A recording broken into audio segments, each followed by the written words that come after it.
Chat GBT was launched in November of 22. It is designed to talk to you as if you are a friend, a close relative, or even a therapist. By always agreeing with you, never contradicting you, never giving a difference of opinions or any pushback, it is creating a dangerous narrative. Something our brains are not equipped to handle. We need pushback, we need interaction. Over 1 million people have so far discussed ending their lives with Chat GBT. There was even a man who talked to Chat GBT for over 4 hours, where the AI told him that he was indeed ready to end his life. OpenAI has actually tried to rectify this by allowing you to select a different personality. A personality that lets you decide if you want pushback, if you want to be contradicted, or if you want it to agree with everything you say. ChatGPT is no substitute for therapy. The currency of ChatGPT is your engagement. The content, and especially your health and well-being, are irrelevant. As long as you keep talking to it, you are fulfilling your part of the deal. There are several incidences where ChatGPT has actively encouraged self-harm, including advising its users to go on dangerous diets and enabling self-destructive vices and validating delusions. AI also has a tendency to feed into one-sided, unhealthy beliefs, feeding into paranoia and impractical thinking. Chatbots converse in a seemingly normal fashion, making it easy for people to think of them as real people, leading many to ask chatbots for help, medical advice, financial advice, and legal advice. And it also leads to interpersonal and emotional problems. There's also more evidence to suggest that frequent use of ChatGPT is linked to loneliness and isolation.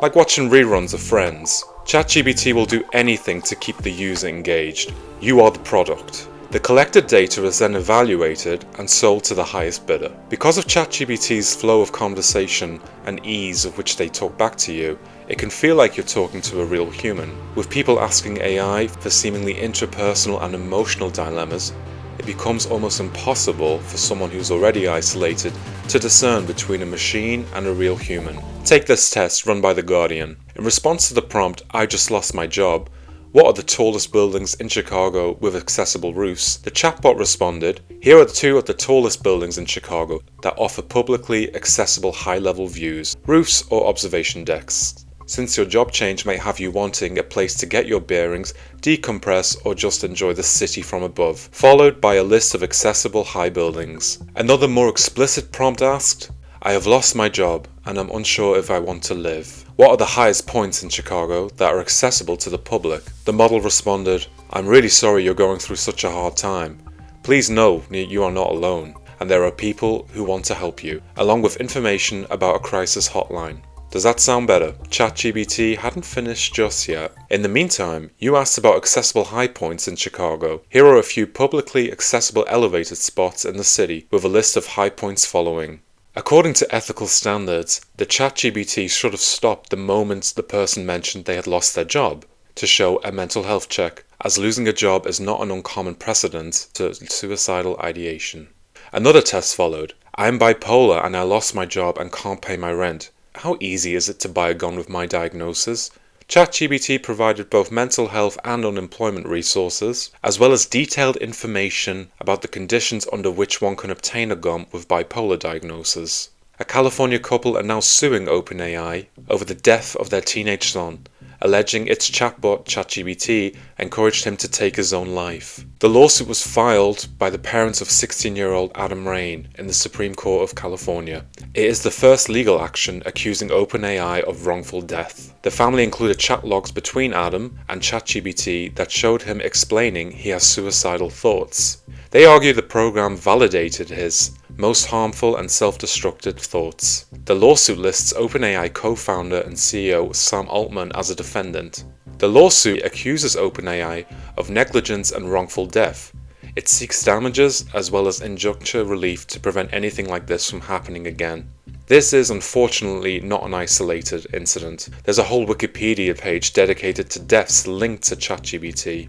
Now we've moved on from simple ChatGPT to character AI. Character AI lets you create a virtual avatar or character that is more personalized to you. It can emulate celebrities, politicians, and even deceased people. Character AI has been strongly criticized for its poor moderation of chatbots, with incidents of underage grooming, promoting anorexia, and glorifying self-harm. Another concern is character AI posing as a medical profession and giving unqualified medical advice. The human brain is not adapted to deal with this kind of interaction. It's used to humans. Because Chat GBT will not openly disagree with you, the brain slowly adapts to this kind of dynamic, meaning after using Chat GBT excessively for any amount of time, when faced with an actual human, let's say in a coffee shop, they can't even order a coffee and a Coke. This results in the rise of the NPCs, the non-playable characters. You've probably encountered a few of these people in this day and age. People who, when spoken to, just stare at you blankly.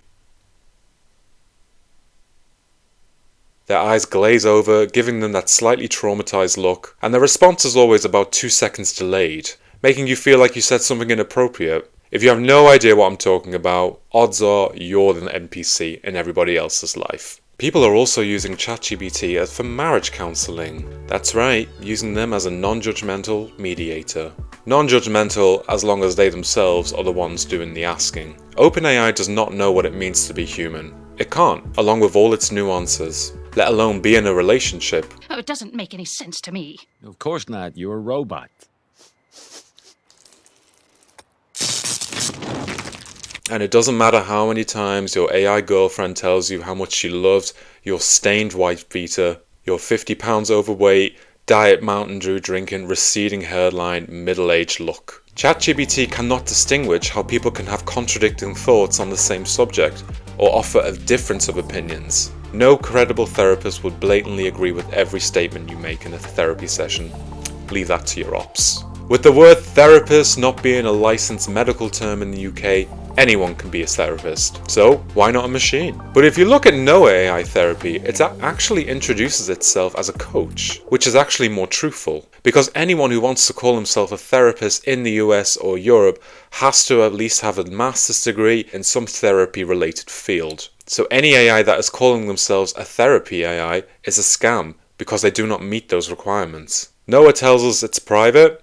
I have my doubts about that. ChatGPT mirrors everything you throw at it right back to you. As humans, we are wired to seek out validation and social proof from others. ChatGPT will always confirm our unconscious biases, similar to people who claim to be tolerant of others until they meet someone who lives differently than them. The first thing that ChatGPT does is tell you you are right. Anything to keep the user engaged. No one likes being told they are wrong. OpenAI fails to see that everything has two sides and cannot see things in context. In the last year and a half, there's been a rise in the so-called AI psychosis. These were made out to be rare, isolated events, although they do keep happening more and more frequently. Big Tech is telling us that these are isolated, rare events, that the people who were subjected to them were troubled to begin with, just gaslighting. Statements such as, "protect your peace," or "guard your energy," "no" as a complete sentence, become self-grandiosing justifications to not deal with issues because OpenAI told you so. People are also using ChatGPT for legal advice.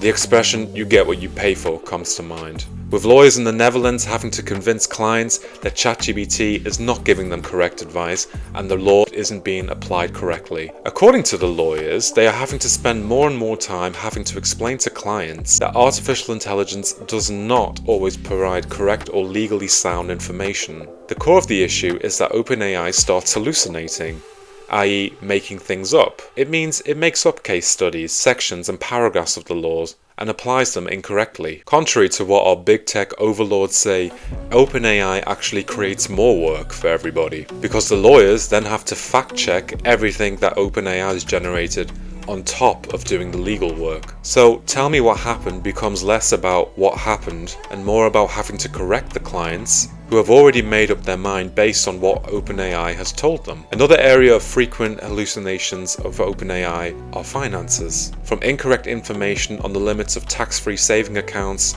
to having the right to withhold payment to builders if one's unsatisfied with the work. ChatGPT also claims it's legally mandatory to have travel insurance when visiting the EU. OpenAI has now started to ban ChatGPT from giving medical, legal or financial advice, but it's still spouting it. Instead of giving concrete advice, ChatGPT allegedly only gives general advice, such as speak to a medical professional. But we know this not to be the case. ChatGPT excels at being convincingly wrong. Because the flow of conversation from ChatGPT is so uninterrupted uninterrupted and so consistent, no breath being drawn, no wavering in tone, we automatically assume the person, aka OpenAI, knows what it's talking about and has its facts straight. Context is everything.